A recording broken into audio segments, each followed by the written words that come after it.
Ce petit perroquet basculant qu'il y avait dans un œuf surprise a donné envie de le modéliser et de l'imprimer en 3D.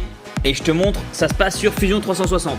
Me baladais sur internet en cherchant une image qui pourrait convenir et je pense que ce perroquet peut tout à fait convenir à l'impression 3D.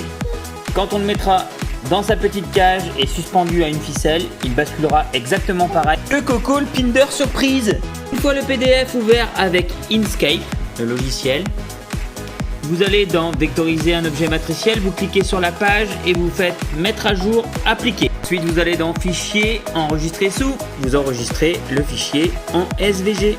Vous ouvrez alors Fusion 360, vous allez dans créer une esquisse en haut, on clique sur le plan de là où on veut dessiner l'esquisse. Ensuite on va dans insérer un SVG. Vous allez le chercher dans votre ordinateur. Voilà, il est ici, vous l'ouvrez. Vous le mettez à la taille que vous le souhaitez. Il faut redessiner le perroquet pour les parties qui n'étaient pas fermées et avoir tout nettoyé ce que je n'avais pas besoin.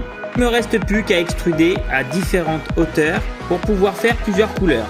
Ça peut paraître flou pour le moment mais vous allez comprendre par la suite. L'outil pour extruder c'est celui-ci, c'est l'outil extrusion. Le perchoir je l'ai extrudé à 3 mm.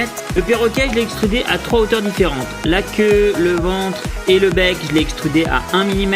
Le haut de la tête à 1,6 et le reste du corps à 2 mm. Ça on pourra faire le queue, le corps, le bec en jaune, le haut de la tête en une autre couleur et le corps je vais le faire en bicouleur rouge et bleu. Il suffit alors de transformer et d'exporter le fichier en STL. Si vous voulez les mêmes couleurs des deux côtés du perroquet, il vous suffit de faire un miroir lors de l'impression et de coller et d'assembler les deux morceaux ensemble. Une fois le fichier importé dans Cura, j'ai créé un miroir comme je vous ai dit pour pouvoir coller les deux parties ensemble. J'ai créé deux scripts, filament change, deux différentes couches pour changer les filaments et mettre d'autres couleurs. Et on imprimera le perchoir par la suite. On va lancer l'impression avec la queue et le bec de cette couleur là, donc c'est un jaune silk. Le corps on le fera en bleu et rouge comme j'avais dit, bicolore. Le fichier est dans la petite carte et on l'insère dans la FLSen Super Racer. Charge le filament jaune. Allez, on l'insère. C'est parti. Attention, le petit moment satisfaction. Et on lance l'impression ensemble. Allez, c'est parti. Hâte de voir le résultat et de voir si ça fonctionne. Si toi aussi tu veux voir ce perroquet se balancer sur son perchoir, n'hésite pas à t'abonner pour rejoindre la Xenon Family.